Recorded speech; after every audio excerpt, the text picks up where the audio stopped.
Sesungguhnya Fir'aun telah berbuat sewenang-wenang di muka bumi dan menjadikan penduduknya berpecah belah. Dia bertindak semena-mena, lalim, melampaui batas, lebih mementingkan kehidupan dunia dan berpaling dari ketaatan Rob yang Maha Tinggi. Fir'aun memecah menjadi banyak sekali golongan dan kelompok dan menindas sebagian di antara mereka. Fir'aun menindas Bani Israel yang berasal dari keturunan Nabi Yakub. Saat itu, mereka adalah penduduk bumi terbaik. Mereka berada di bawah kuasa Raja Tiran yang zalim, yang memperbudak dan mempekerjakan mereka untuk pekerjaan-pekerjaan hina. Ada banyak faktor yang melatar belakangi perbuatan raja tersebut. Selain karena kebencian, ada juga faktor ramalan yang beredar pada saat itu. Bani Israel mengalami siksaan dan penyiksaan yang tak terkira. Nabi Musa diutus oleh Allah Subhanahu wa Ta'ala untuk membebaskan Bani Israel, dan telah berulang kali memperingatkan Fir'aun agar membebaskan kaumnya. Namun Fir'aun tetap bersikeras dan menolak. Suatu hari Allah Subhanahu wa Ta'ala memerintahkan Nabi Musa untuk kembali kepada Fir'aun dan menunjukkan mukjizat. Di sana Nabi Musa menunjukkan beberapa mukjizat, termasuk mengubah tongkatnya menjadi ular raksasa dan di tangannya mengeluarkan cahaya. Namun Fir'aun tetap ingkar, dan dari situlah awal mula kehancuran Fir'aun dan pengikutnya. Tentang bagaimana detail kisah lengkapnya serta kelanjutan nasib Fir'aun, dari mana awal mula keangkuhan Fir'aun sampai mengakui dirinya sebagai Tuhan, serta dari mana sumber kekayaan Fir'aun yang sampai penasihatnya saja Qorun bisa membangun istana megah, akan dibahas lengkap di sini. Namun sebelum saya melanjutkan kisahnya, dimohon kepada pemirsa untuk menonton video ini sampai selesai, supaya tidak ada kesalahpahaman dalam memahami isi cerita, serta mohon bantu channel ini semakin berkembang dengan cara subscribe dan berikan like serta komen positifnya. Semoga bantuan pemirsa sekalian menjadi amal jariah dan bernilai pahala di sisinya. Bismillahirrahmanirrahim. Fir'aun menguasai seluruh negeri. Seiring dengan makmurnya negeri Mesir, kekuasaan Fir'aun semakin hari semakin bertambah. Fir'aun berkuasa tanpa ada yang berani menentang, dan dia membuat keputusan sesuka hatinya. Bahkan dengan kesombongannya, dia sampai berani mengaku sebagai Tuhan. Gelar Fir'aun Raja Mesir kuno punya pengaruh besar yang diyakini sebagai seorang yang bertanggung jawab untuk melindungi dunia pada saat itu. Fir'aun bukanlah nama seseorang, melainkan sebutan dalam Al-Quran yang merujuk pada seorang Raja Mesir yang sombong, suka menindas, dan sering melampaui batas, yang hidup ketika Nabi Musa alaihi salam bayi sampai dirinya dibinasakan oleh Allah di Laut Merah. Fir'aun merupakan sebuah gelar bagi raja-raja Mesir yang muncul di era New Kingdom. Pendapat Syekh Abdurrahman As-Sadi mengatakan bahwa Fir'aun merupakan gelar yang diberikan kepada raja-raja Mesir, sebagaimana Raja Babil disebut Namrud, Raja Habasyah disebut An-Najasyi, Raja Yaman disebut Al-Qil, atau Raja Persia yang disebut Kisra, penguasa Roma yang dijuluki Kaisar. Sebutan Fir'aun dalam Al-Quran ini menjurus pada Raja Mesir yang hidup pada tahun 1527 sampai 1407 sebelum Masehi. Fir'aun dikhususkan untuk menyebut penguasa Mesir yang membangkang dan tidak beriman kepada Allah Subhanahu wa Ta'ala. Sedangkan yang beriman kepadanya dikenal dengan nama Malik, yang saat itu hidup di zaman Nabi Yusuf alaihi salam. Sebagian ahli sejarah mengatakan bahwa penguasa Mesir pada masa Nabi Yusuf disebut Al-Malik atau Raja, tidak disebut Fir'aun, karena kedua penguasa ini berbeda asal daerahnya. Penguasa Mesir pada masa Nabi Yusuf berasal dari Mesir pesisir, sehingga mudah untuk menerima perubahan. Sedangkan Fir'aun pada masa Nabi Musa berasal dari pedalaman Mesir yang mempunyai watak dan karakter keras serta kolot, dan tidak mudah menerima orang-orang di luar kalangan mereka. Dari keterangan di atas dipahami kenapa penguasa Raja Mesir pada masa Nabi Yusuf percaya kepada Nabi Yusuf dan mengikuti agama Nabi Yusuf, yaitu Islam. kemudian diikuti oleh rakyatnya. Sebagian ahli sejarah menyamakan Fir'aun dengan Mas'ab ibnu Royan. Ada pula yang menyatakan bahwa Fir'aun anaknya Walid ibnu Mas'ab ibnu Royan dari salah satu kaum Ad. Para Fir'aun Mesir kuno memperoleh kekayaan dan membangun kerajaan mereka yang megah melalui berbagai sumber. Beberapa sumber utama kekayaan dan pembangunan kerajaan Fir'aun adalah sumber daya alam. Mesir kuno diberkati dengan sumber daya alam yang melimpah, termasuk emas, tembaga, dan batu mulia yang ditambang dari wilayah gurun dan lembah. Sungai Nil juga menyediakan tanah yang subur untuk pertanian yang menjadi dasar ekonomi Mesir kuno.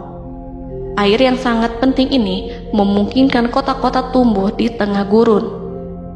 Lonjakan air dan nutrisi itu mengubah lembah Nil menjadi tanah pertanian yang produktif. Menurut Organisasi Pangan dan Pertanian PBB, petani Mesir kuno adalah salah satu kelompok pertama yang melakukan pertanian dalam skala besar, menanam tanaman makanan seperti gandum, serta tanaman industri seperti rami untuk membuat pakaian.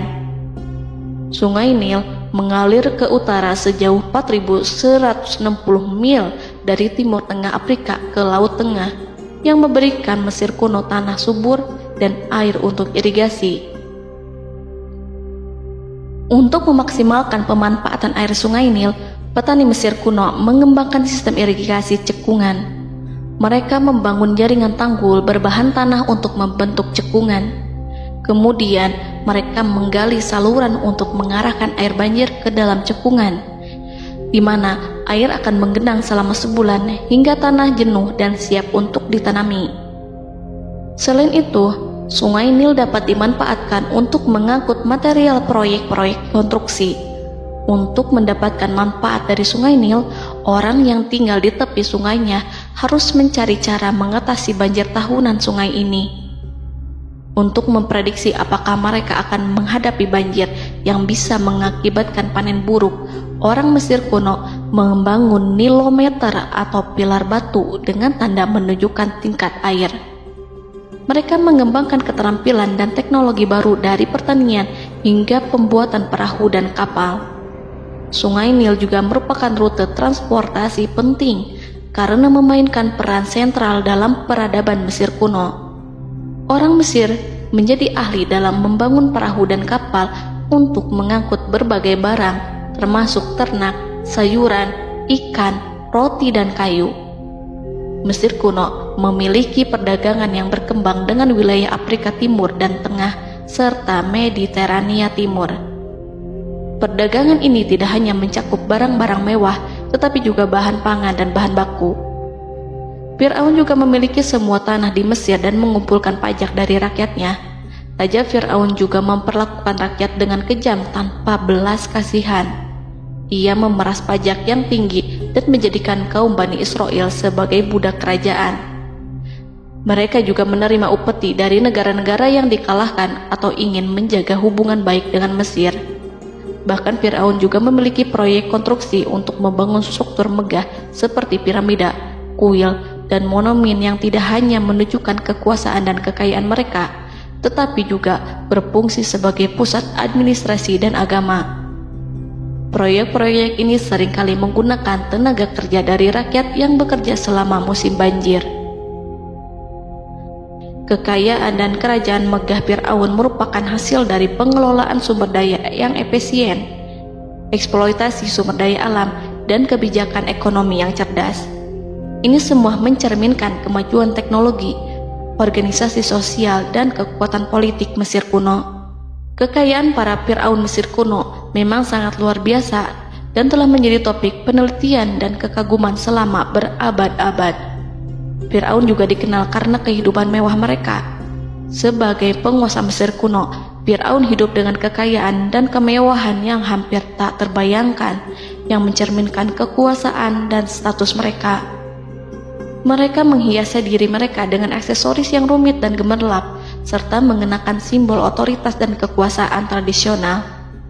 Dan Allah memberikan kepada Fir'aun berupa istidratuhul afiyah, yakni hidup sekian lama tanpa pernah merasakan sakit. Allah Subhanahu wa Ta'ala mengaruniai Fir'aun untuk bisa hidup selama 400 tahun tanpa sakit. Tentu, hal tersebut sudah menjadi kehendak Allah Subhanahu wa Ta'ala, maka tidak ada satupun manusia yang bisa menghalangi, bahkan bagi seorang Fir'aun sekalipun yang terkenal dengan kezalimannya. Namun dengan karunia-Nya yang diberikan Allah tersebut, bukannya menjadikan Fir'aun sebagai manusia yang bersyukur, tetapi malah membangkitkan kesombongan dan kesesataannya. Dan puncak kesombongan Fir'aun juga dicatat Al-Quran sebagai penguasa tangan besi dan manusia yang pernah mengaku Tuhan. Aku adalah Tuhan kalian yang maha tinggi. Quran Surat An-Najiat ayat 24. Fir'aun hidup selama 446 tahun. Selama hidupnya, Fir'aun memiliki tubuh yang sehat dan bugar tanpa pernah mengalami sakit, meski hanya berupa pusing atau flu sekalipun. Fir'aun bahkan tidak pernah merasakan kelelahan. Fir'aun tidak pernah merasakan perihnya lapar, kerongkongannya tidak pernah tersentuh panasnya dahaga. Seandainya dalam semalam saja Fir'aun dilanda sakit berupa pusing atau demam, maka ia akan sibuk untuk mengurus dirinya sendiri dan tidak berpikiran untuk mengaku bahwa ia adalah Tuhan. Hal ini pun dijelaskan dalam kitab Ihya Ulumuddin Al-Qut Al-Qulub oleh Imam Al-Ghazali. Sesungguhnya yang menyebabkan Fir'aun sampai berani mengatakan, "Aku adalah Tuhan kalian yang maha tinggi." Hal ini disebabkan karena ia mengalami masa sehat dalam hidupnya yang begitu lama. Kekejaman Raja Fir'aun diikuti dengan kesombongannya. Ia enggan bersyukur atas kemakmuran yang dianugerahkan Allah Subhanahu wa Ta'ala. Ia justru menjadikan negeri Mesir penuh dengan kemusyrikan. Sungguh, dia Fir'aun termasuk orang-orang yang berbuat kerusakan, dan kami hendak memberi karunia kepada orang-orang tertindas di bumi, dan hendak menjadikan mereka pemimpin dan menjadikan mereka orang-orang yang mewarisi bumi. Dan kami teguhkan kedudukan mereka di bumi, dan kami perlihatkan kepada Fir'aun dan Haman bersama bala tentaranya apa yang selalu mereka takutkan dari mereka. Surat Al-Qasas ayat 1-6.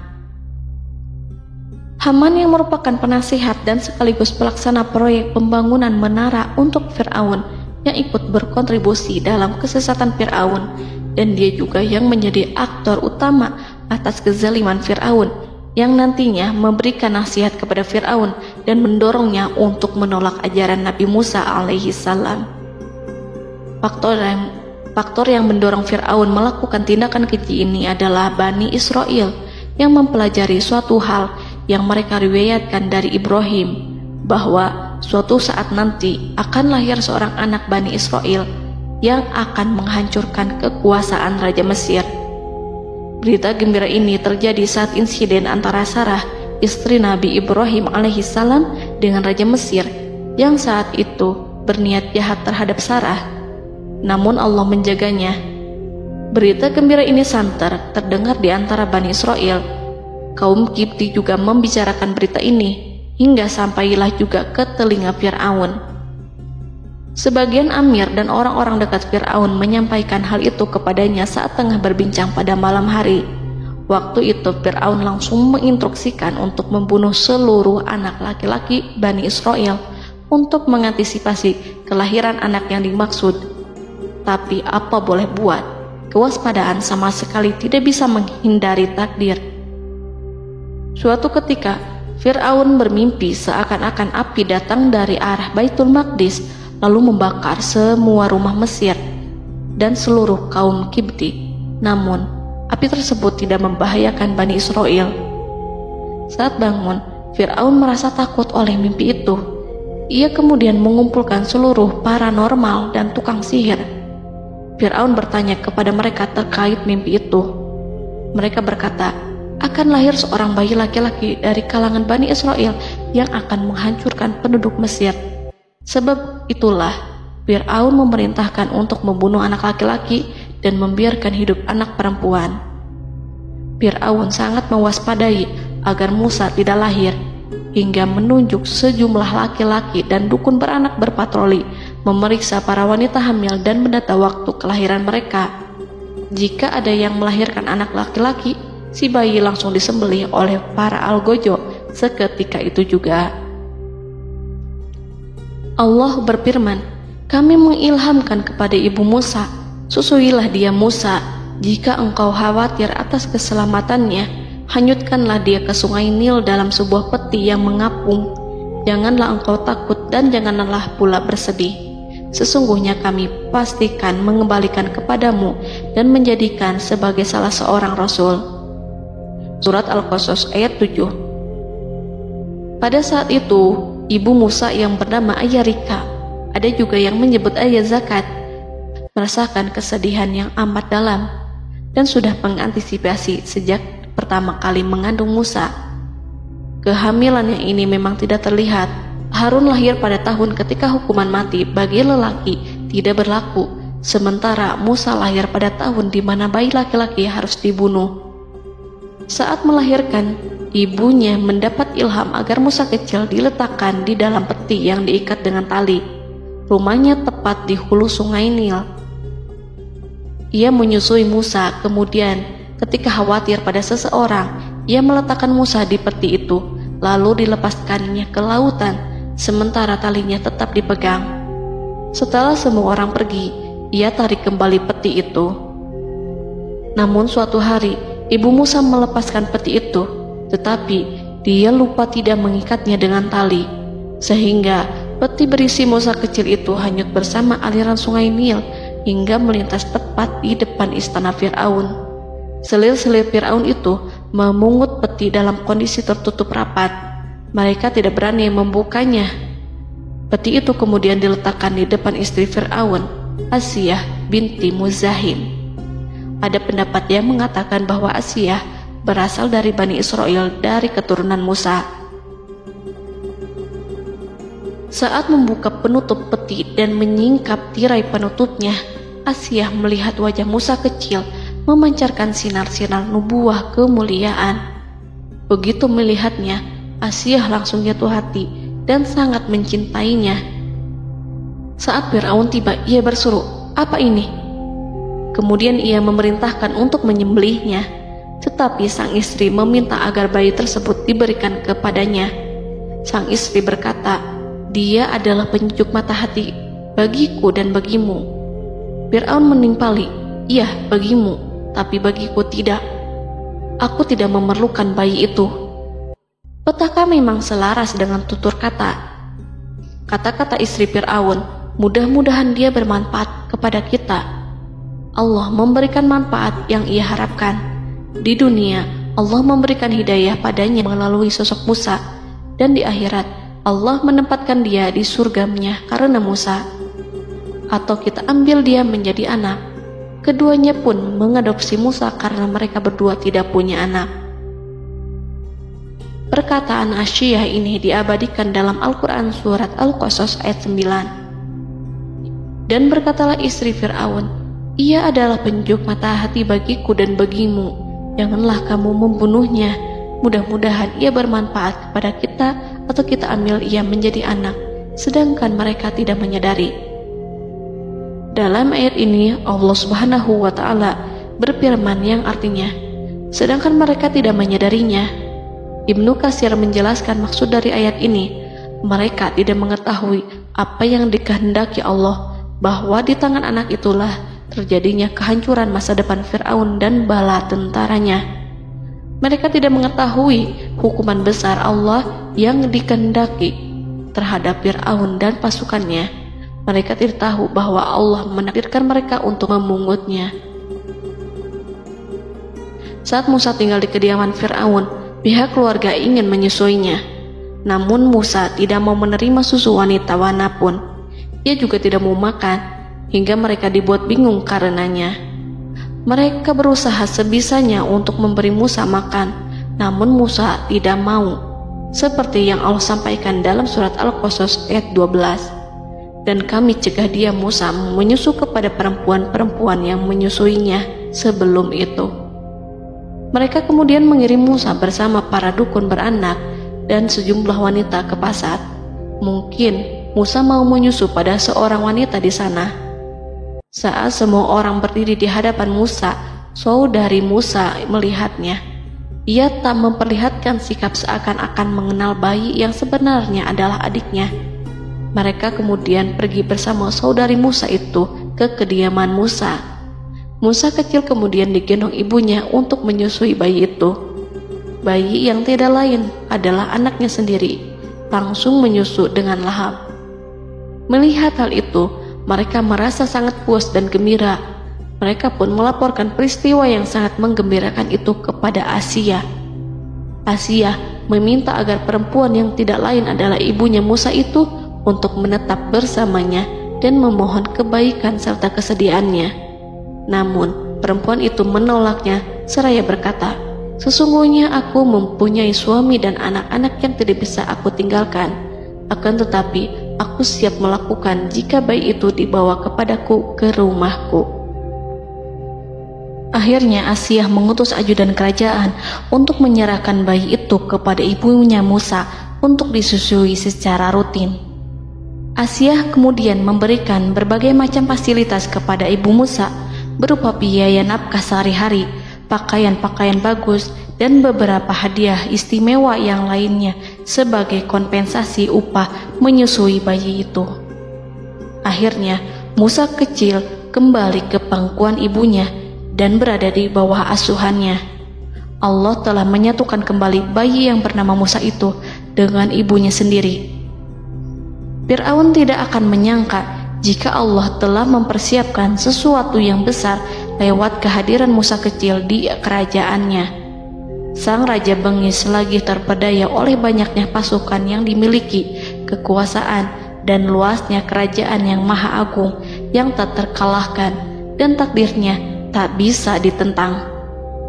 Allah telah memutuskan bahwa bayi itu yang dia dan pengikutnya waspadai keberadaannya itu hingga dengan bengis membunuh banyak sekali nyawa yang tak terhitung jumlahnya. Padahal anak tersebut justru tumbuh dewasa di kediamannya, di atas kasurnya, memakan makanannya dan meminum yang ada di rumahnya. Fir'aun sendiri justru mengadopsi dan merawat serta mengasuhnya tanpa menyadari rahasia besar di balik itu. Anak itu yang membuatnya binasa di dunia dan akhirat karena menentang kebenaran yang nyata yang ia sampaikan kepadanya. Nabi Musa tumbuh dan hidup sebagai salah seorang dari keluarga kerajaan hingga mencapai usia dewasanya, di mana ia memperoleh asuhan dan pendidikan sesuai dengan tradisi istana. Allah Subhanahu wa Ta'ala mengaruniakannya hikmah dan pengetahuan sebagai persiapan tugas kenabian dan risalah yang diwahyukan kepadanya. Musa tumbuh menjadi seorang pemuda yang mempunyai fisik dan akhlak yang kuat.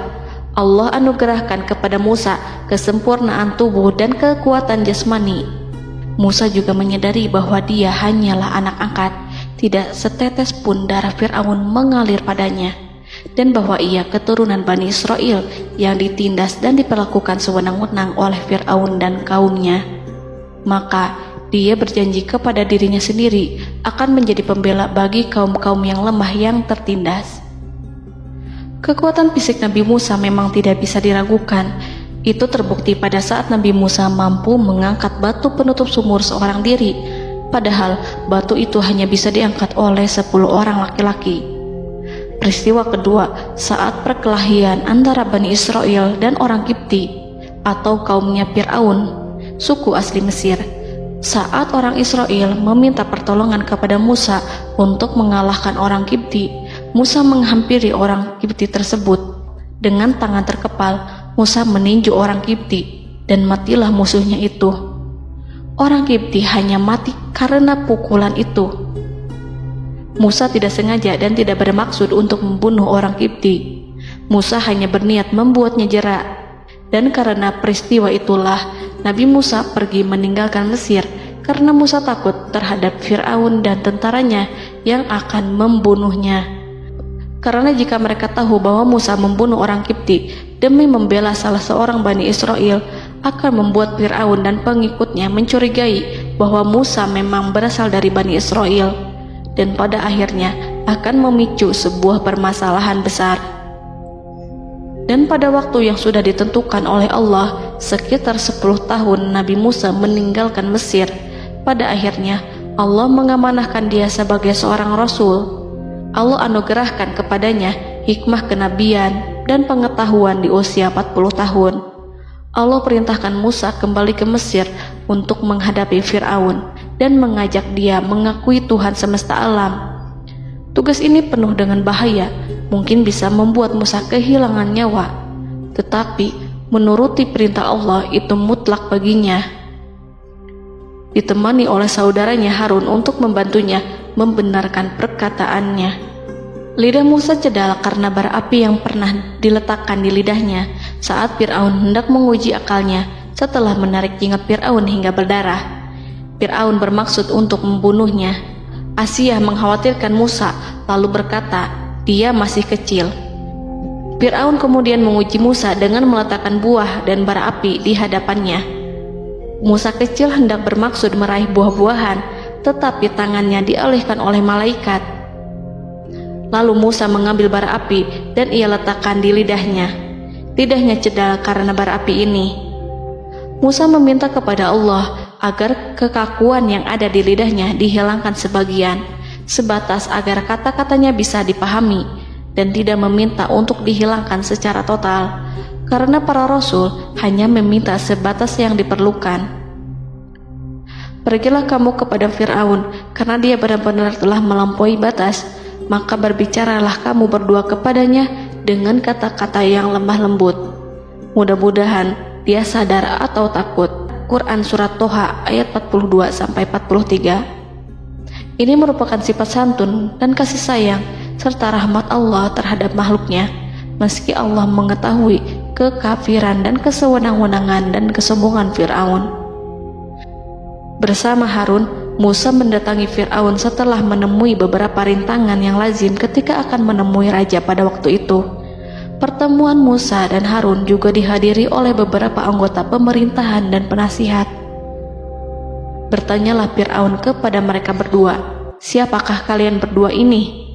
Musa menjawab, kami Musa dan Harun adalah pesuruh Allah agar kamu membebaskan Bani Israel dari perbudakan dan penindasanmu, dan menyerahkan mereka kepada kami, agar mereka menyembah kepada Allah dengan leluasa dan menghindari siksaanmu. Fir'aun segera mengenal Musa dan berkata kepadanya, bukankah engkau Musa yang sudah kami asuh sejak bayimu, dan kami asuh dalam istana sampai usia remajamu, dan mendapat pendidikan serta pengajaran yang menjadikan engkau pandai? Dan bukankah engkau yang melakukan pembunuhan terhadap diri daripada seorang dari golongan kami? Sudahkah engkau lupa terhadap itu semua dan tak ingat akan jasa kami kepadamu? Musa menjawab, bahwasannya engkau telah mengurus aku sejak kecil. Itu bukanlah jasa yang dapat kamu banggakan, karena jatuhnya aku pada tanganmu akibat dari kekejaman dan kezalimanmu tatkala engkau memerintah agar orang-orangmu menyembelih setiap bayi laki-laki yang lahir, sehingga ibuku membiarkanku mengapung di sungai Nil dan aku dipungut oleh istrimu, sehingga selamatlah aku dari pengejaranmu dan penyembelihanmu.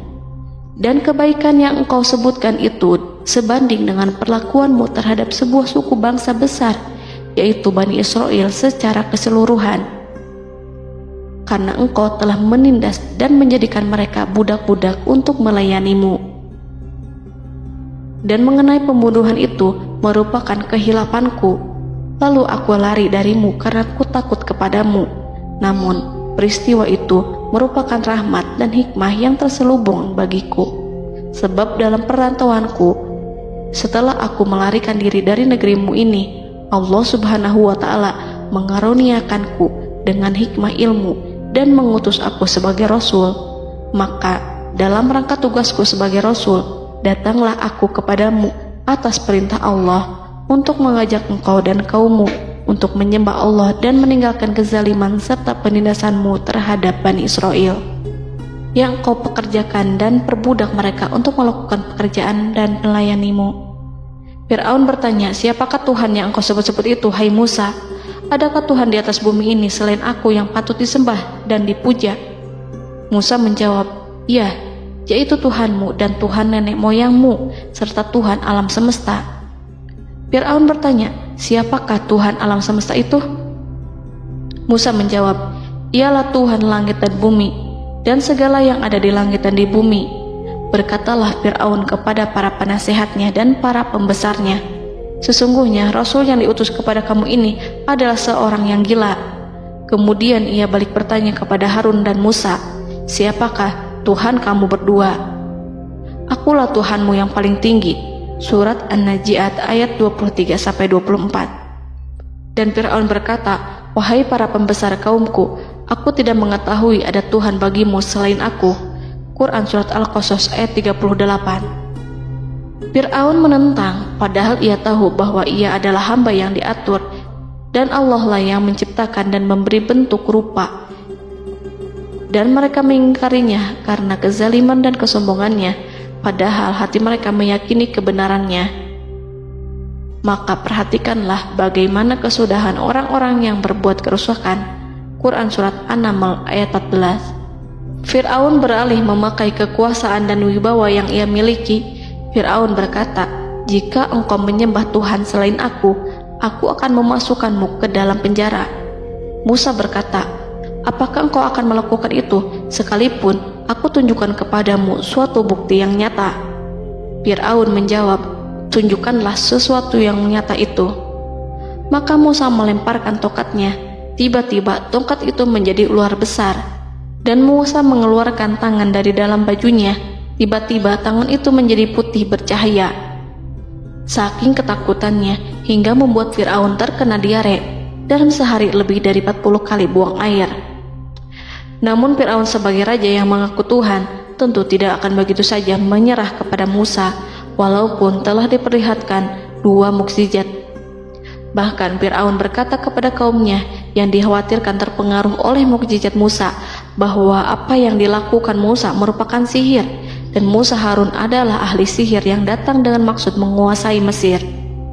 Salah satu penasehatnya, yaitu Haman, mengusulkan agar mengumpulkan semua ahli sihir dari berbagai penjuru kerajaan untuk bertanding mematahkan sihir Musa, yang tanpa pikir panjang Fir'aun setujui. Fir'aun pun berkata kepada Musa, apa yang kau bawa ini adalah sihir. Kami akan melawanmu dengan sihir yang sama. Fir'aun pun kemudian meminta Musa untuk bertemu pada waktu dan tempat yang disepakati, dan langsung disetujui Nabi Musa tanpa ragu sedikit pun. Inilah salah satu tujuan terbesar Musa untuk memperlihatkan ayat-ayat hujah dan bukti-bukti nyata Allah di hadapan halayak ramai. Dengan berbekal pertolongan Allah, Musa yakin akan menang melawan para ahli sihir itu. Maka pada waktu yang sudah ditetapkan, yakni pada permulaan hari, saat cahaya matahari mulai terik menyengat, sehingga kebenaran akan terlihat lebih jelas dan nyata, orang-orang berbondong-bondong menuju tempat yang sudah ditentukan untuk melihat pertandingan sihir yang sudah dihadiri ribuan tukang sihir. Menurut Muhammad bin Ka'ab, mereka berjumlah 80.000 ahli sihir. Mereka sudah dijanjikan hadiah dan uang yang besar jika berhasil mengalahkan Musa. Para penyihir istana berkata, wahai Musa, apakah engkau yang mau lebih dahulu ataukah kami? Musa menjawab, silahkan kalian lebih dahulu. Maka ketika tali-tali dan tongkat-tongkat ahli sihir dilemparkan, tiba-tiba berubah menjadi seakan-akan ia merayap cepat karena sihir mereka. Ada rasa takut yang menyelimuti hati Musa, takut jika orang-orang terkena fitnah sihir dan tipu daya mereka. Namun Allah langsung menguatkan Musa dan berkata yang diabadikan dalam Quran Surat Toha ayat 65-69, janganlah engkau takut, sungguh engkaulah yang unggul, dan lemparkanlah apa yang ada di tangan kananmu, niscaya ia akan membuat. Apa yang mereka buat itu hanyalah tipu daya tukang sihir belaka, dan tidak akan menang tukang sihir itu dari manapun ia datang. Saat Musa melemparkan tongkat, tongkat itu berubah menjadi ular besar yang memiliki kaki, berleher besar, dan bentuk yang menakutkan, hingga semua orang lari dan menjauh. Ular itu kemudian menelan tali-tali para tukang sihir dengan satu persatu dengan gerakan super cepat. Semua orang melihatnya dengan penuh keheranan, sementara para tukang sihir mereka tercengang dan bingung kala melihatnya. Mereka melihat sesuatu yang sama sekali tidak pernah terlintas di benaknya dan juga berada di luar bidang yang mereka kuasai. Saat itulah mereka tahu pasti bahwa yang mereka lihat itu bukanlah sihir, sulap, khayalan ilusi ataupun kebohongan semata, tetapi sebuah kebenaran yang hanya bisa dilakukan oleh Yang Maha Benar, yang mengutus mukjizat tersebut dengan benar. Allah menyingkap tabir kelalaian dari hati mereka, menyinarinya dengan petunjuk yang Ia ciptakan dan menyingkirkan gumpalan keras di hatinya. Mereka segera bertaubat dan tunduk sujud kepadanya. Dengan lantang mereka mengatakan kepada semua yang hadir tanpa memperdulikan hukuman ataupun siksaan apapun, "Kami beriman kepada Rob seluruh alam, yaitu Tuhannya Musa dan Harun." Fir'aun yang congkak dan sombong tentu sangat marah dengan apa yang disaksikannya itu ketika melihat ahli-ahli sihirnya begitu cepat menyerah dan mengakui kekalahan kepada Musa, bahkan menyatakan beriman kepada Tuhan Musa dan Harun. Tindakan itu dianggapnya sebagai pelanggaran terhadap kekuasaannya dan penentangan terhadap ketuhanannya dan merupakan tamparan bagi kewibawaannya. Fir'aun berkata kepada mereka, "Apakah kalian telah beriman kepada Musa sebelum aku memberi izin? Kenapa kalian tidak terlebih dahulu bermusyawarah kepadaku sebelum melakukan tindakan keji di hadapan rakyatku ini? Dia itu pemimpinmu yang mengajarkanmu sihir, dan bukankah ini adalah persengkongkolanmu terhadapku? Musa dapat mengalahkan kamu sebab ia mungkin merupakan guru dan pembesar yang mengajari sihir kepadamu, dan kamu telah mengaturnya, dan sandiwaramu ini tak akan kubiarkan. Akan kupotong tangan dan kakimu secara bersilang, dan sungguh aku akan salib kamu pada pangkal pohon kurma sebagai balasan dan hukuman atas pengkhianatanmu ini." Walaupun melihat langsung kebenarannya, Fir'aun tetap tidak percaya. Dia tidak suka keyakinan para penyihir terhadap Musa.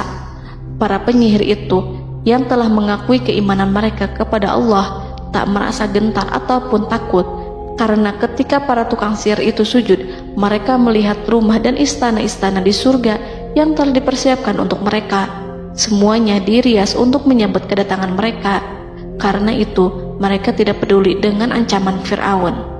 Setelah peristiwa kekalahan penyihir Fir'aun dengan mukjizat Nabi Musa itu, Fir'aun serta penasihat dan para pembesarnya, termasuk Haman, merencanakan penindasan yang lebih kejam untuk kaum Bani Israel dan merencanakan pembunuhan terhadap Nabi Musa.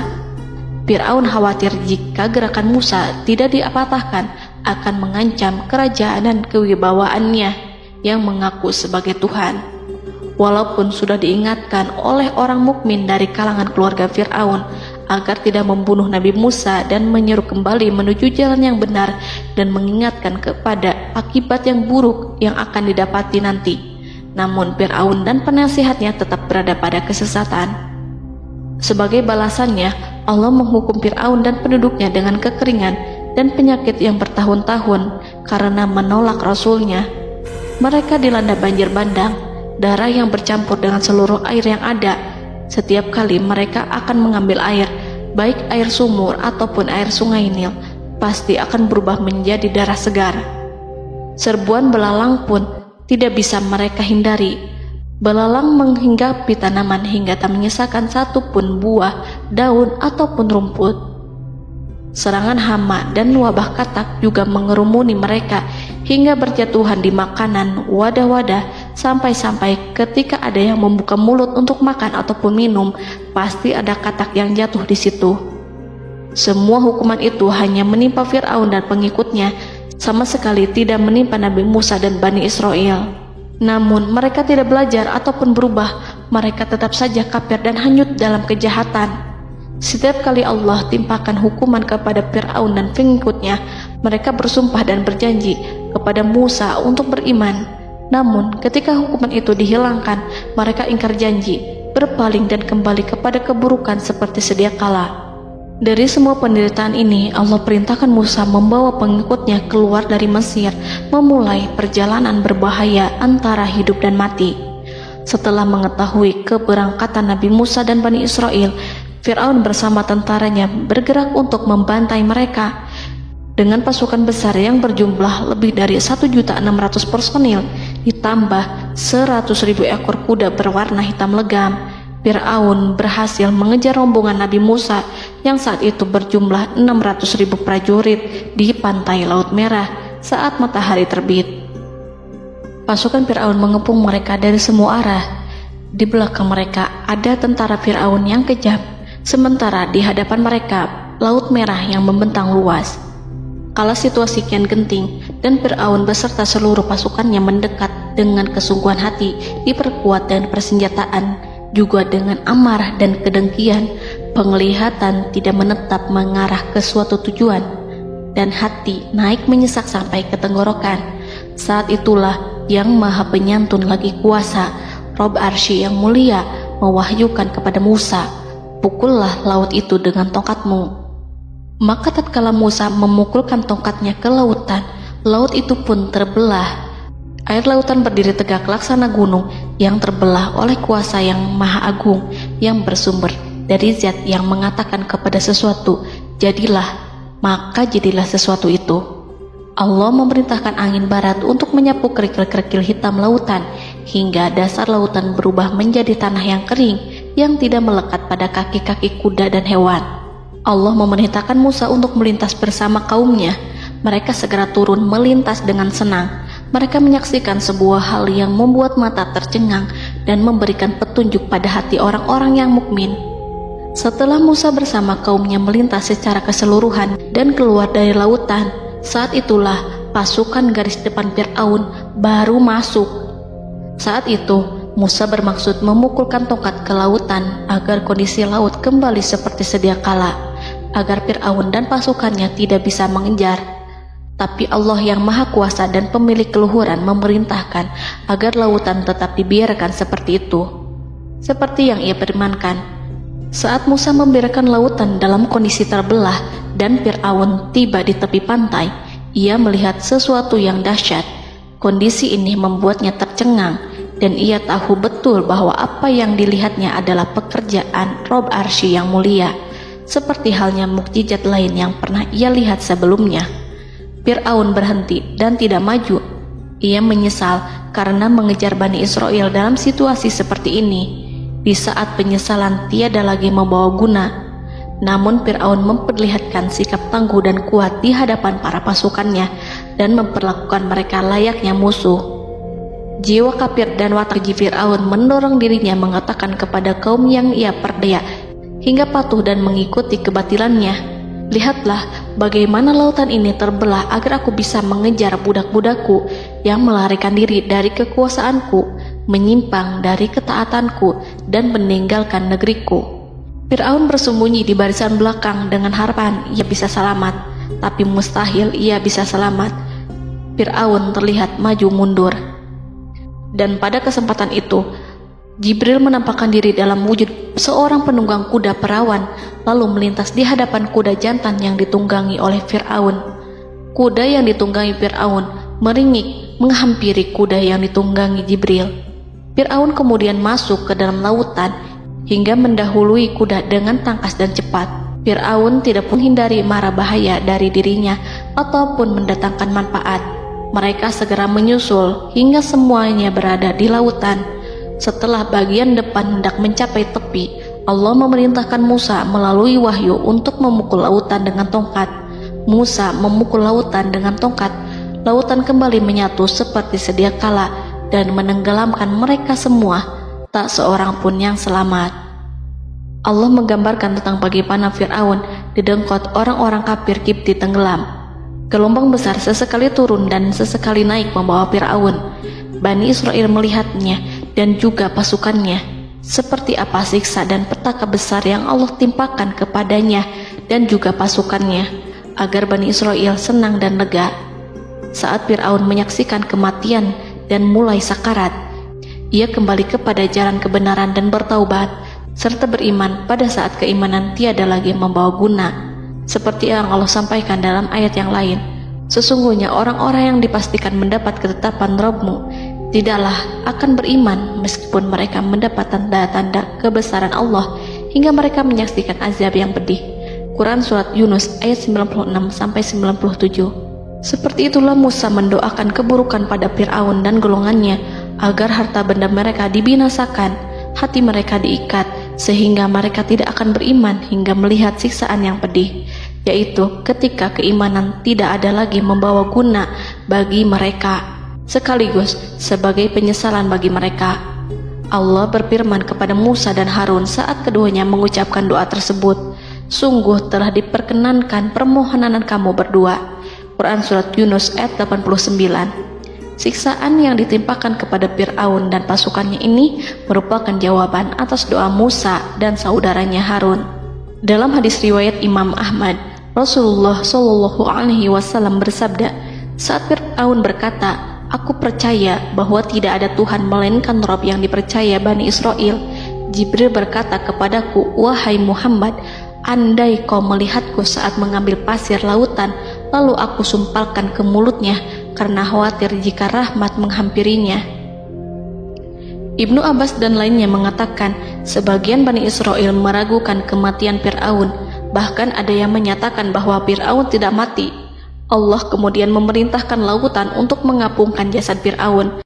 Maka pada hari ini kami selamatkan jasadmu, yaitu dengan mengenakan baju perang yang dengannya kau dikenali, agar engkau dapat menjadi pelajaran bagi orang-orang yang datang setelahmu, yaitu agar kau menjadi bukti bagi Bani Israel atas kekuasaan Allah yang membinasakan Fir'aun.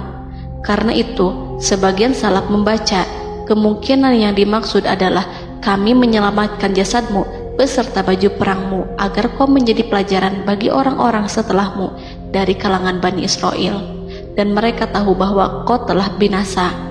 Wallahu a'lam.